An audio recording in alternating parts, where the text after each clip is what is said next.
Welcome to the Mobile Home Park Mastery Podcast, where you will learn how to identify, evaluate, negotiate, perform due diligence on, finance, turn around, and operate mobile home parks. And now, here is your host, the fifth largest mobile home park owner in the United States, Frank Rolfe.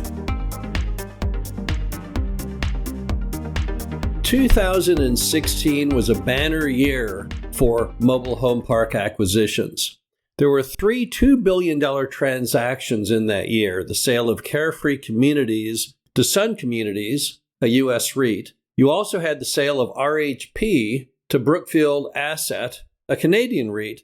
And you also had then the sale of Yes Communities to GIC, the Sovereign Nation Fund of Singapore. But those three $2 billion transactions, which all happened to transpire in 2016, have now been eclipsed by one single transaction. That is the rumored $10 billion purchase of Yes Communities by Brookfield Asset, the Canadian REIT. And to put that in perspective, a $10 billion single real estate transaction, according to AI, would rank as the fifth largest real estate transaction in U.S. history. So it's kind of a big deal, to quote Ron Burgundy out of The Anchorman. But it's no laughing matter, because a transaction of this magnitude in the sleepy trailer park industry is definitely a seismic shift in the way things are and the way our industry will be viewed going forward. This is Frank Rolfe of the Mobile Home Park Mastery Podcast. We're going to talk about this $10 billion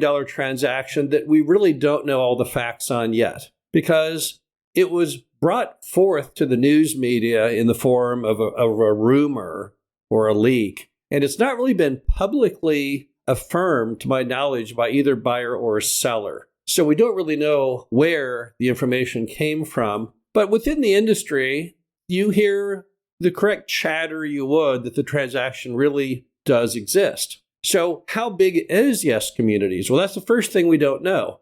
We know how big Yes Communities was when it was purchased by GIC back in 2016. But of course, after the purchase, they went on to add to that portfolio with additional purchases. So we don't really know exactly how many parks, and we don't really know exactly how many lots.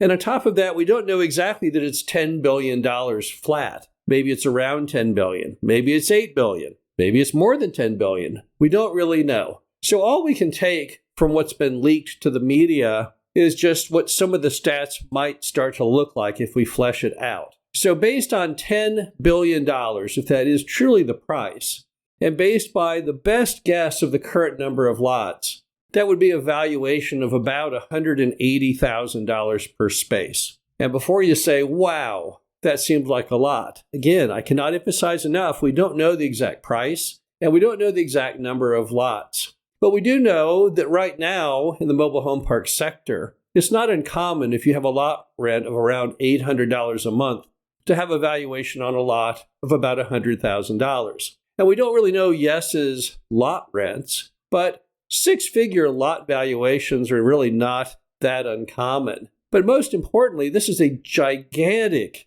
transaction. It is huge. It is bigger than any multifamily transaction in U.S. history. The only thing larger than this are found in the office and industrial sector. So let's break down some of the things, some of the inertia that will be created if this deal actually does happen. Well, the first, of course, is greater respect for the mobile home park industry, because we are a niche in real estate that's been laughed at almost since inception. Despite a few banner decades of glory where mobile home parks were viewed very positively in the media, in the investment community, we then fell off a cliff, starting in the 70s, and languished for about a half a century. Now, when people hear that the fifth largest real estate transaction in American history is a mobile home park portfolio, it will definitely bring forth much greater respect for that niche. I've seen it happen before. Back in the 90s, when Sam Zell got into the mobile home park sector, we had immediate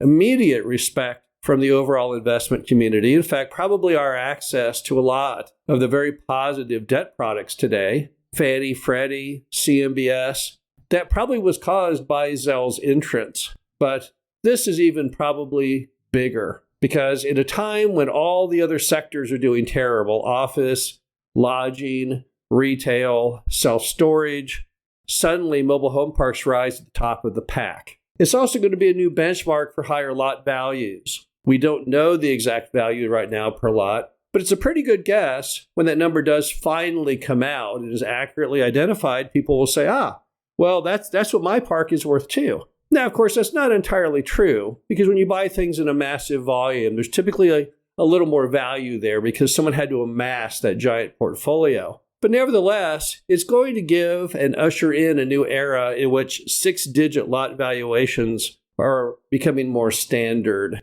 Next, it's a really big statement for all-age family parks, because most of your largest U.S. mobile home park operators, namely ELS, Equity Lifestyle, and Sun Communities, which is also a REIT, they have always focused traditionally, not exclusively, but mostly on senior housing, 55-plus communities. And now here we have the biggest deal ever coming not from the senior sector, although yes, probably does own some senior parks. But most of what I've seen of their portfolio over the years has been mostly all-age family properties. And that's really significantly different. It's also an affirmation of the value of the flyover states, because if you look at the map of Yes Communities, it's very much different than ELS and Sun, which are number 1 and number 2 right now as far as portfolio size. ELS and Sun are pretty much found on the coast, whether it's California or Florida. But Yes Communities is entirely different. It's found in more of the middle of America. It ranges from the Southwest all the way down to the Southeast, but it definitely does not follow the typical geological confines of those other large names in the business. It's also going to be probably a trigger for more industry consolidation. We haven't seen consolidation in the mobile home park industry at nearly the speed of most other sectors. Part of that probably is the simple fact that we had COVID right in the middle of the beginning of consolidation. That didn't help whatsoever. And then, of course, strange interest rate movement, courtesy of Jerome Powell. But now, this transaction may push forth a lot more people to get more aggressive. Because right now in our industry, we have all the major players. Carlyle Group, Apollo, TPG, they're already mobile home park owners, but on a smaller scale than they typically would be involved in.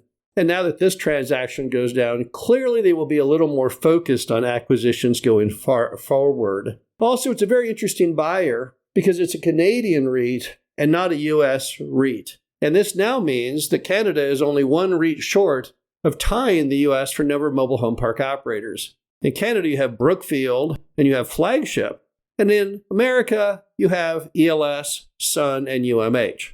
Why is Canada quickly jumping up in status? Well, there's some very advantageous reasons. If you look at what it costs to go public in Canada and the cost to go ahead and maintain your business within the confines of the Canadian Stock Exchange, it's a whole lot less expensive. But perhaps another reason is simply that Canadian people are more interested in income, whereas the U.S. stock market has all these darlings like Tesla that don't really make any money. Over in Canada, most stocks are truly valued on cash flow. So maybe mobile home parks are becoming a better fit in Canada than they are with U.S. investors. It's also a suggestion that interest rates are definitely on the decline. We all know that by now. Jerome Powell just cut things a quarter point and is supposedly going to cut it a few more times. And of course, Powell hates Trump with a fiery passion. He has no desire to drop rates at all. It's a miracle he got the quarter point decline. But of course, he's fired as of May of next year, whether he likes it or not. And when Powell goes, probably his replacement will be the first person who answers aggressively when asked the question, how far will you drop rates and how fast? Well, I'll drop them down to 0 tomorrow. So I think we all realize that rates are finally coming down after rising with a horrendous trajectory starting in Q1 of 2022. Finally, it's an affirmation that mobile home parks truly are the best positioned niche in all of real estate. The internet had no impact on mobile home parks, at least no negative impact, lots of good things, easier to market properties for sale for buyers and sellers, easier to market mobile home parks for interested customers to find nice, affordable housing, but we had no ill effect. And then all the other issues that have happened with all the megatrends in America as far as buying things online, people not wanting to go to the office, even the impacts of COVID, mobile home parks have fared enormously well. We have the lowest default rate of any form of debt. We are a huge positively affirmed group under Fannie Freddie. And as a result, mobile home parks have gone to the top of the pack. In fact, I think in the future, when real estate investors think about where they put their money, it will definitely be in mobile home parks and multifamily. The bottom line is this is a tremendous transaction for the industry, even though none of us really know the details. We don't know for sure there even is a purchase going on, but we have seen it in the media as it has been publicly revealed that there is a $10 billion supposed sale going on between Brookfield and Yes. But regardless of the final price, the final number of lots, the final value of the lot per dollar, the bottom line is the big winner is, in fact, mobile home park owners from coast to coast. This is Frank Rolfe, the Mobile Home Park Mastery Podcast. Hope you enjoyed this. Talk to you again soon. Thank you for listening to the Mobile Home Park Mastery Podcast. Be sure to visit us at mhpmastery.com to subscribe to the show, read our show transcriptions, and access all of our great information on mobile home park investing.